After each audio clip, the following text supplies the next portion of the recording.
Hi guys, some time ago I've made a video about why I do think text designs have much more potential than actually this AI generated stuff.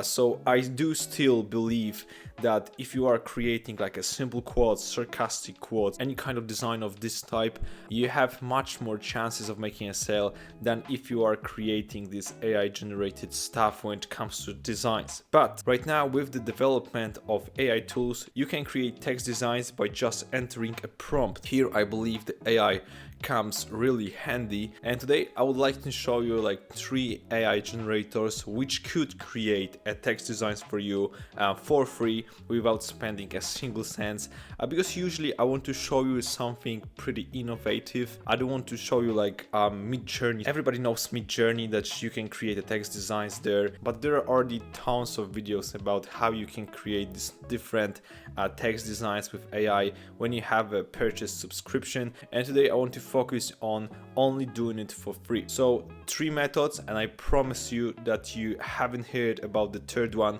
so make sure to still till the end of this video so you will know all of them and you can actually decide yourself which one you want to use. So without further ado, let's get into the first method. So the first method is probably the most common one if you are like considering creating text designs with AI tools, and it's a Microsoft Bing feature with image creator. Basically this is pretty good option because it uses DALL-E 3 to generate these images, and DALL-E 3 has like exceptional touch when it comes to all of these text designs. So to compare the results between these 3 AI generators, I will try to enter the same text and we'll see what will be the results and which tool will have the best results. So here, for example, you don't need to focus so much on the prompt. It can be quite simple. So we're gonna enter something like, for example, retro, vintage, handwritten text, and let's say we'll try to generate text summer vibes for all of these 3 generators. So summer vibes. Let's just add white background at the end of the prompt and click on create. The thing here is that you have this like 15 free generations per day, and after these 15 generations you will have the much slower version to use. So as we can read, you have 14 boosts for today. Use your boost to create images more quickly. If you run out, image generation may take longer. Alright, but let's focus on the designs and the prompt.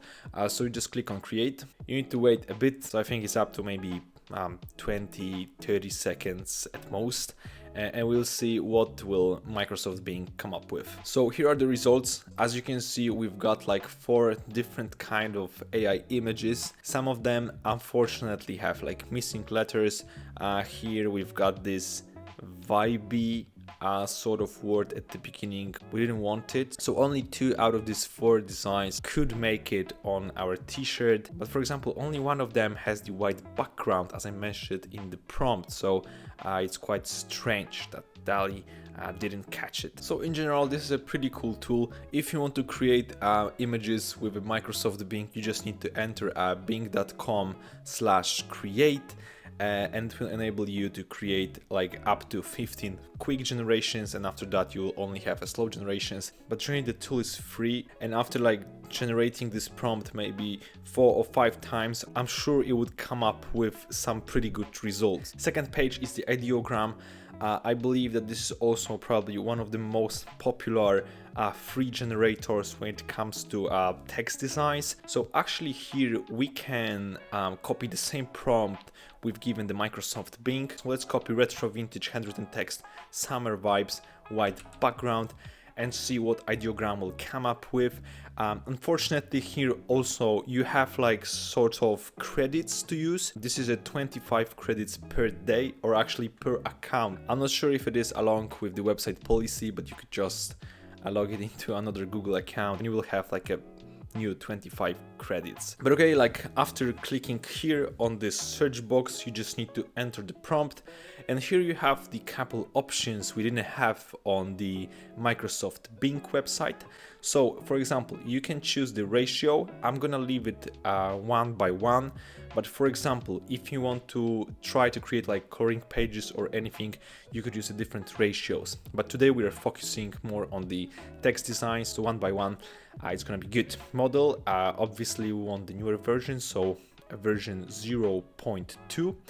Visibility, I believe you cannot make it private because this feature is only available in the Ideogram Plus, which is paid options. So you're gonna leave it as it is, and here you can also choose a style. I think the best option when it comes to text designs is just to choose typography. Some people also added to it like illustration or the poster type. But for example, when I choose the poster, sometimes I get the output of the actual poster with this quote. So we don't want it. We're just gonna choose the typography and that is it. And let's click on generate. Here the generation process practically takes as much time as it is on Microsoft Bing, so the differences are really small, like too small to compare them. And this is what we get. So like 4 results from Ideogram. I believe they are even better than like Microsoft Bing version. Like let's quickly compare them. Ideogram gives you results that could also work, for example, on a sticker. But again, the white background in my prompt has been like skipped. I don't know why, because almost all of the images have this yellowish kind of background. Let's look on, for example, missing letters. So here, this is a summer vibes. More or less, it has been written correctly.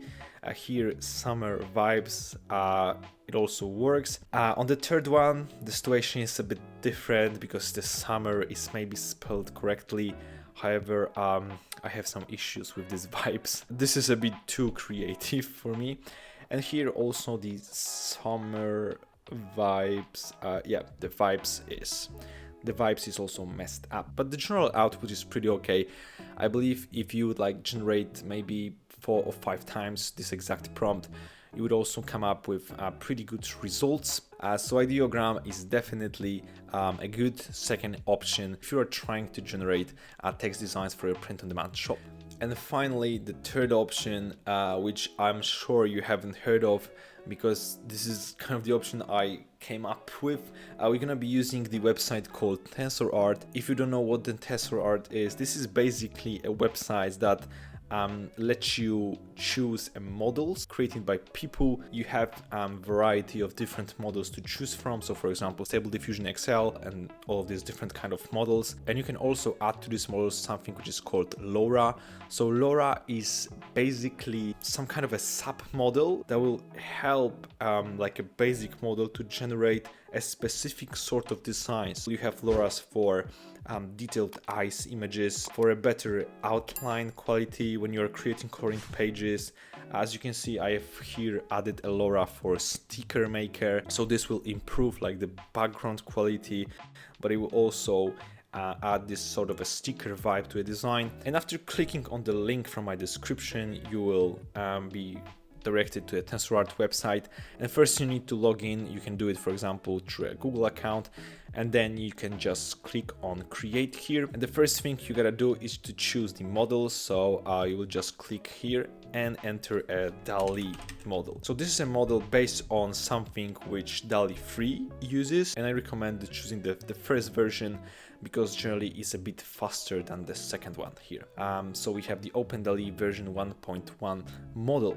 And here you will be able to add LoRa's, and here are the 3 LoRa's I recommend using. So we have the Add Text LoRa XL version 1.0, Texta, generate text with SDXL, and Sticker Maker XL Alpha. So all of these LoRa's need to be based on the model Stable Diffusion. And you can also choose the power of the LoRa's, so how much of an effect they need to have on the basic model you're using. So I came up with a pretty like a sweet spot setting. So the first LoRa is on power 1, second one is 0.8, and the third one I use it like just slightly, so it have a like minimal effect on the output, 0.2. The next thing you gotta choose is to enter the actual prompt. Here you need to focus a bit more on the prompt, because this sort of model, they expect you to be quite specific while like describing what you want to create. So why we are entering a text in these brackets, and after that we also got the text. This is because when you enter this add text LoRa XL, so you can just open it by clicking onto this I next to the LoRa name. And we've got here the information that to add text, just include your text in prompt like this: text, then your actual text, and after that you need to enter the word text again. This is basically how this LoRa works, and that's why we have done it here. So we've got text, summer vibes in the double brackets. The double brackets will do something like put more pressure on this specific keyword. So we want this model to focus more on the summer vibes text, because we don't want any like missing letters or sort of this stuff. So we've got text and double brackets summer vibe, and also remember to add underscore and not like a normal space here. So we need to put like underscore for like separating the words. So finally we've got text, double brackets summer vibes text, retro vintage handwritten font, white background, and this text after the last comma is basically added automatically after you choose some of the LoRa's. So don't delete it, just leave it here as it is. And negative prompt, some basic stuff I've entered here: word repetition, missing letters, grammar mistakes. This is basically what you don't want this model to create. So we don't want any word repetition, missing letters, or like grammar mistakes. Next, you can choose the sampling steps. By default, it's gonna be 20. I recommend increasing it to 30 because it has a pretty high influence on text designs. So the more steps, the better, but the free version of this tool will only enable you to use 30 steps at maximum. CFG scale is basically a settings that will tell this model how much you should listen to your prompt exactly. So should it like listen exactly word by word what you're saying, or should it be a bit more creative? So to have the best results, just use 7 to 8. Like you could think that the more the better, but here it's not necessarily the case. If you like increase it to 20 or 25, the results will be really bad. So for the rest of the settings, I leave it as it is. So I haven't seen much of a difference using a hires.fix and a detailer, not much of a difference. Here you can also choose the maximum batch per run, so how many images you wanted to create. Using a free version, you can create up to 2 images. If you want to create 4, you need to buy a pro version, so we're gonna use 2. And let's just click on generate and see what will be the results. So here are the results. I think they are like absolutely outstanding. We have this sort of a sticker vibe on them. One thing that I forgot to mention, which is really important, you need to add a sticker after one more comma at the end, because it will activate this third LoRa sticker maker. I'm not sure why it hasn't been added like automatically before. So if you don't see it in your prompt, just add it, comma, sticker, and it should work good. I generated the images 2 times because basically we were comparing Ideogram and Microsoft Bing, which have like 4 output images by default. So here to have like a fair chances, I generated it twice. So we also have like 4 different images. We've got like very small spelling mistakes. So for example, here, I'm not sure what happened with this M, but you can also like call it kind of creative, and here everything is practically perfect. Very cool images, all of them has white background, maybe only this one image had this sort of a gray background, but generally it listened to my prompt. It wasn't as good when it comes to these 2 other generators, so here a big plus for the TensorArt, and I think that this method works practically the best. And in my opinion, this is my favorite method of creating this sort of text designs. When it comes to longer texts, it can have some problems with generating them like perfectly without any spelling mistakes, but I tend to see it on every AI text generator. So when it comes to Ideogram and Microsoft Bing, when you're entering a prompt with a longer text, so for example 5 maybe to 10 words, They have some issues with that, but when it comes to these shorter ones, it works really good. So you need to test it yourself, but I believe it works really great. So guys, I hope you enjoyed this video. I hope the third method was somehow innovative and you haven't heard of it, so you can now start using it for your print-on-demand designs. If you like it, you can leave a like and sub if you still haven't subscribed to my channel. Thank you so much for watching, and I see you again very soon. Bye bye.